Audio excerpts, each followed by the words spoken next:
भारतीय जलवायु हम लोग पढ़ रहे थे नहीं? कल बताया गया था कि भारत एक उष्णकटिबंधीय मानसूनी जलवायु वाला क्षेत्र। यह तो जान गए थे कि क्षेत्र है, कैसे है यह भी जाने नहीं? उसको थोड़ा सा और डिटेल से जानिए।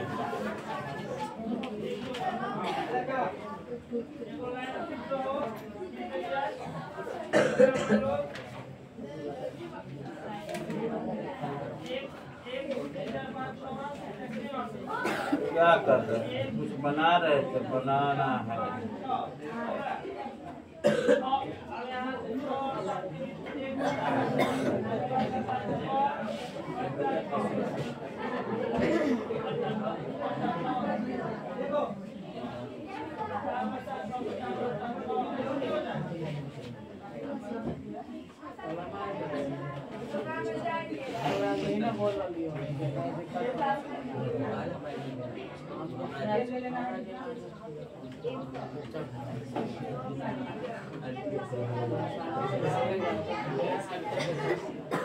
ये हमारा भारत नहीं। और बताया कि भारत में जो है यहाँ पर कौन से पर्वत पर है? हिमालय पर्वत। ये पर है हिमालय के बारे में नहीं। और यहाँ पर है कि यही पर है नहीं। यहाँ पर है कि हिंद महासागर है।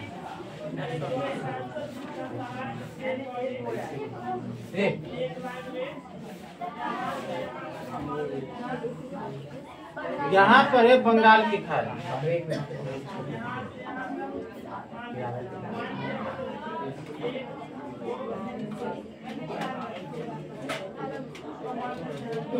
और इधर क्या पर है? अरब। ठीक है। कल बताया गया कि भारत एक उष्णकटिबंधीय मानसूनी जलवायु वाला प्रदेश है या देश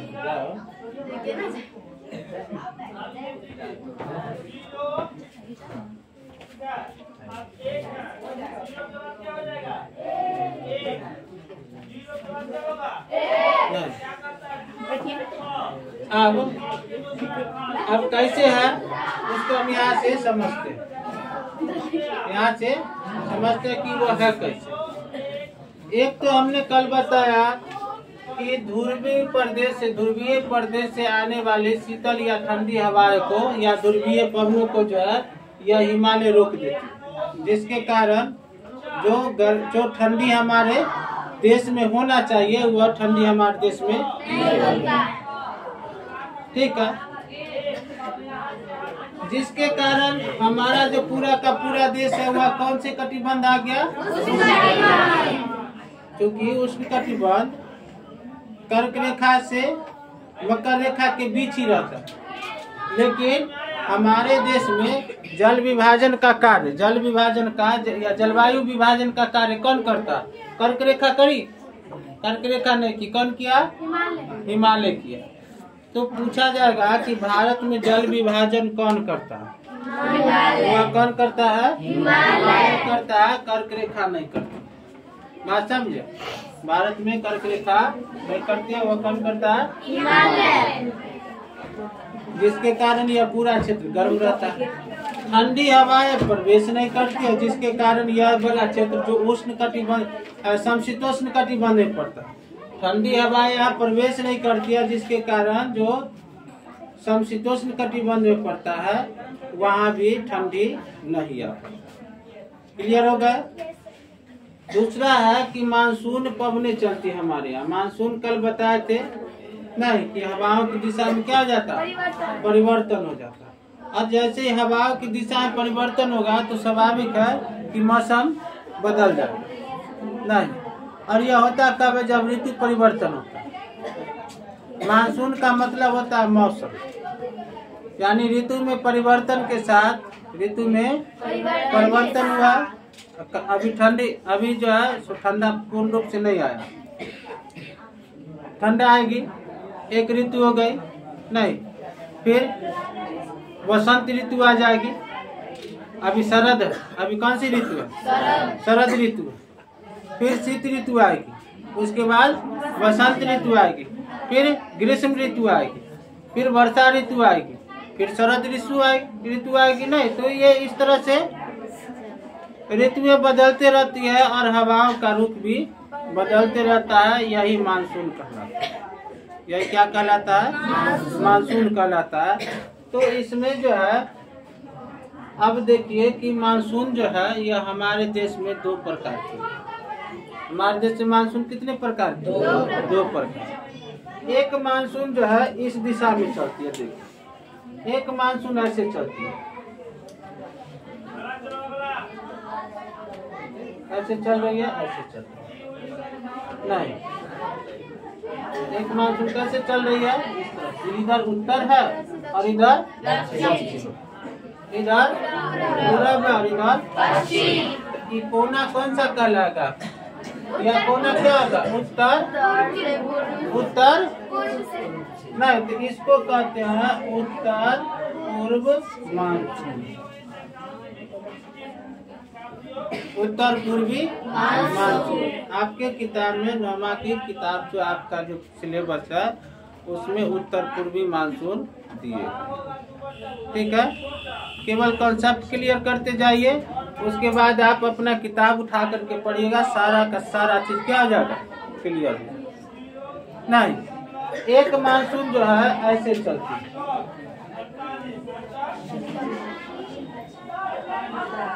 ऐसे चलती है।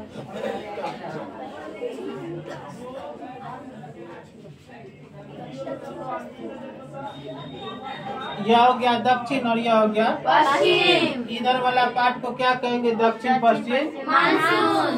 दक्षिण पश्चिम। तो हमारे देश में कितने प्रकार के मानसून होते हैं?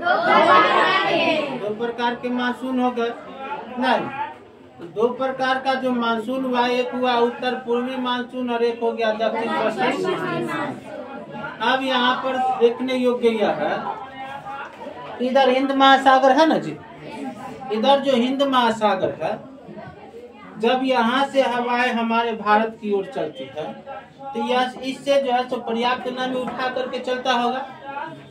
नहीं, और चलता, और सबसे पहले इस तट पर जो है यहाँ पर टकरा जाती है। यहाँ पर केरल का तट है, केरल क्षेत्र। पश्चिमी घाट में कौन सा राज्य है? केरल। केरल के ये वाले भाग में सबसे पहले टकराती है। इसको कहते हैं मालाबार तट। मालाबार पढ़ाए हुए हैं ये सब, मालाबार तट। पश्चिमी घाट में मालाबार तट पढ़ाए हुए हैं, कोंकण तट और मालाबार तट। ऊपर हो गया कोंकण और नीचे हो गया मालाबार।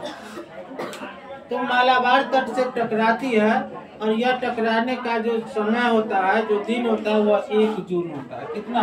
1 जून।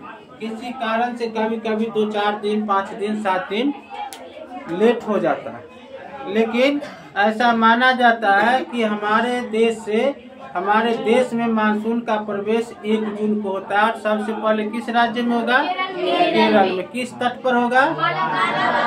और पूछेगा कि किस जगह पर होता है, तो वह है कालीकट। कौन सा जगह है? कालीकट। और यहाँ पर सबसे ज्यादा वर्षा, क्योंकि यहाँ से बड़ी दूर से यह अपने साथ नमी युक्त हवाएं लेकर के आती है। और यहाँ पर तो क्या पड़े थे? यहाँ पर पठारी भाग है ना, ऐसे है, याद है कि भूल गए? यहाँ पर क्या पठारी भाग है ना? पठारी भाग से टकराती है, हवा ऊपर की उठती है और वर्षा नीचे की ओर गिरते, पानी का जो नमी जो वो नीचे की ओर छोड़ते चली जाती है। मूसलाधार वर्षा होती है, करीब 250 सेंटीमीटर। इसको कहा जाता है सबसे पहली बार कब है? सबसे पहली बार यहीं पर टकराया ना। इस वर्षा को जो कहा जाता है वह कहा जाता है मानसून प्रस्फुट। मानसून प्रस्फुट कहा जाता है। मानसून का विस्फोट होना, खूब वर्षा होती है। क्लियर हो गया? जो है एक हो गया कौन सा, उत्तर पश्चिम मानसून, और एक हो गया दक्षिण पश्चिम उत्तर पूर्वी मानसून, और एक हो गया दक्षिण पश्चिम, एक हुआ उत्तर पूर्वी मानसून, यहाँ आया तो उत्तर पूर्व दिशा सर, एक हुआ दक्षिण पश्चिम। अब दक्षिण पश्चिम वाला तो वर्षा करेगा, दक्षिण पश्चिम वाला वर्षा कर रहा है, देखो सब जगह कर रहा है वर्षा। यहाँ से यह ऐसे घुसती है, यहाँ से भी गंगा के भाग से ऐसे घुसती है और इधर की ओर टकराती जाती है और वर्षा होते जाती है। नहीं तो यह लगभग किस में मानसून जो है कौन, दक्षिण पश्चिम मानसून से पूरे देश में वर्षा होती है। दक्षिण पश्चिम मानसून से पूरे देश में वर्षा होती है। लेकिन जब हम उत्तर पूर्वी मानसून को जब देखते हैं तो देखिए स्थलीय भाग से आ रही ना हवा, हवा किस भाग से आ रही है, स्थलीय भाग से आ रही है। तो इस हवा में नमी की मात्रा होगी, इस हवा में नमी की मात्रा नहीं होती, जिस कारण से यह भारत में वर्षा नहीं करती है, यह भारत में वर्षा नहीं करती है। लेकिन इसका एक भाग जो है यह किस सागर से आ रही है,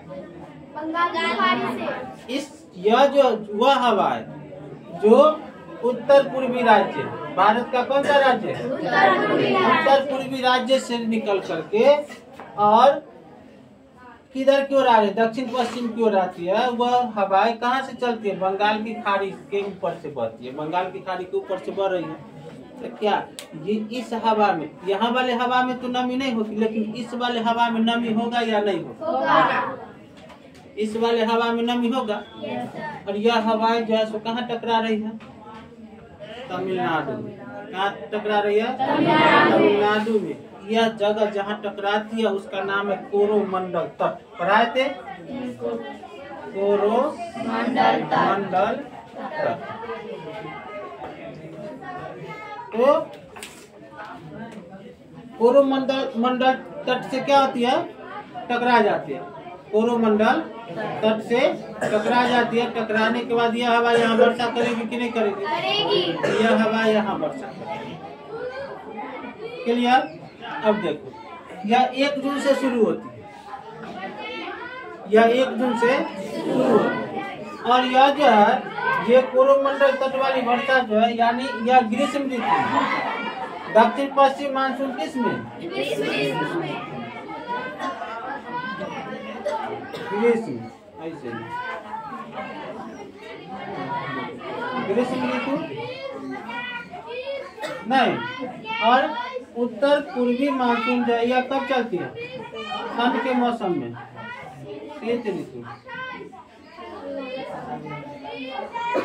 मौसम में ग्रीष्म ऋतु में चलती है। और ग्रीष्म ऋतु में कौन सा मानसून, दक्षिण पश्चिम। और ग्रीष्म ऋतु में कौन सा मानसून, यह जो है उत्तर पूर्वी होगा शीत में, उत्तर पूर्वी कब होगा, शीत में। यानी अब जो चलने वाली हवाएं हैं, अभी शीत ऋतु आ रही है ना, अब जो हवाएं चलेगी वह कौन सी हवा है, और इससे पहले जो चल रही थी वह कौन सी हवाएं चल रही थी, दक्षिण पश्चिम मानसून। इससे पहले वर्षा हो रही थी, अभी वर्षा हो रही है नहीं, क्यों, क्योंकि हवाओं का रुख, मौसम परिवर्तन हुआ और हवाओं की दिशा क्या हो रहा है, बदल रही है ना, मौसम परिवर्तन हुआ और हवाओं की दिशा क्या हुई, बदल रही है। इधर से जो जा रही थी अब इधर से आ रही नहीं। और नवंबर है ना, जैसे दिसंबर का महीना आएगा तो आप न्यूज पर सुनिएगा, टेलीविजन पर, रेडियो पर नहीं, या पेपर जो न्यूज़पेपर आता है उसमें आप पढ़िएगा, तब पता चलेगा कि तमिलनाडु में खूब वर्षा होती है। तमिलनाडु में कब, दिसंबर के महीने। हमारे यहाँ दिसंबर के महीने वर्षा नहीं होती, लेकिन वहाँ तमिलनाडु में वर्षा होती नहीं। तो मानसून कितने प्रकार के हो गए, कौन कौन, उत्तर पूर्वी मानसून किस मौसम में आती है, दक्षिण पश्चिम मानसून किस ऋतु में? दक्षिण पश्चिम मानसून जो है सबसे पहले किस राज्य में प्रवेश करती है? किस तट पर प्रवेश करती है? किस जगह पर प्रवेश करती है? कालीकट वह स्थान है जहाँ पर वास्को डी गामा भी आया था। सबसे पहले कालीकट में वास्को डी गामा आया था। बात समझे? इसके बाद जो वर्षा जो सबसे पहले टकराती है इसको क्या कहते हैं? मानसून प्रस्फोट। इसको क्या कहते हैं? मानसून प्रस्फोट।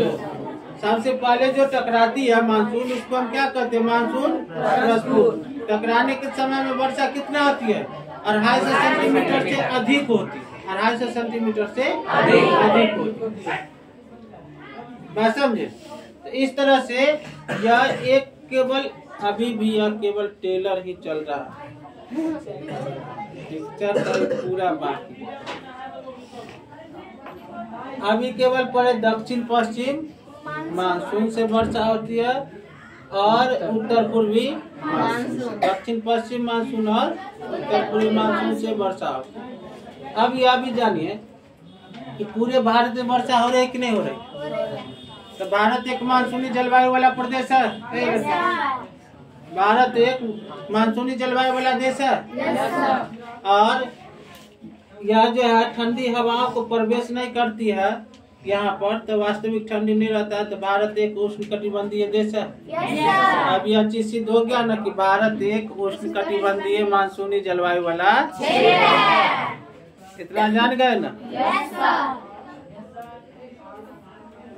कल बताया गया था कि मरुस्थल के बारे में बताया जाता है। धीरे धीरे जब हम इसी के आगे बढ़ेंगे, इसमें आगे बढ़ेंगे ना, जब राजस्थान वाला क्षेत्र में हम पढ़ेंगे कि वर्षा क्यों नहीं होती है, तो हम उस चीज को पूरा क्लियर करेंगे। बात समझे?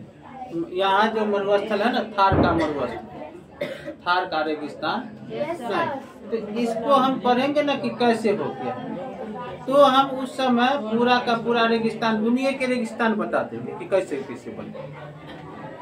नहीं, सहारा से लेकर के कालाहारी की मरुस्थल तक बता देंगे।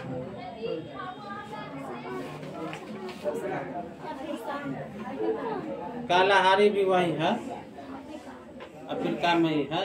समझे? पूरा अफ्रीका तो मरुस्थल है, बस छोटा सा क्षेत्र है जहाँ पर घास का मैदान पाया जाता है। क्लियर हो गए? नहीं, अब हम पढ़ेंगे दक्षिण पश्चिम मानसून के कितने प्रकार होते हैं। यह भी, इसका भी भाग बटा हुआ, इसका भी भाग बटा हुआ। नहीं तो वो आपका सिलेबस हमको देखना होगा कि आपके सिलेबस में वह चीज दिया है कि नहीं। आपको जितना चाहिए अभी उतना ही डोज मिलेगा, उससे ज्यादा लोड नहीं दिया जाएगा, नहीं तो आपके समझ में ही नहीं आएगा। क्लियर हो गए? चलिए आज के लिए इतना ही।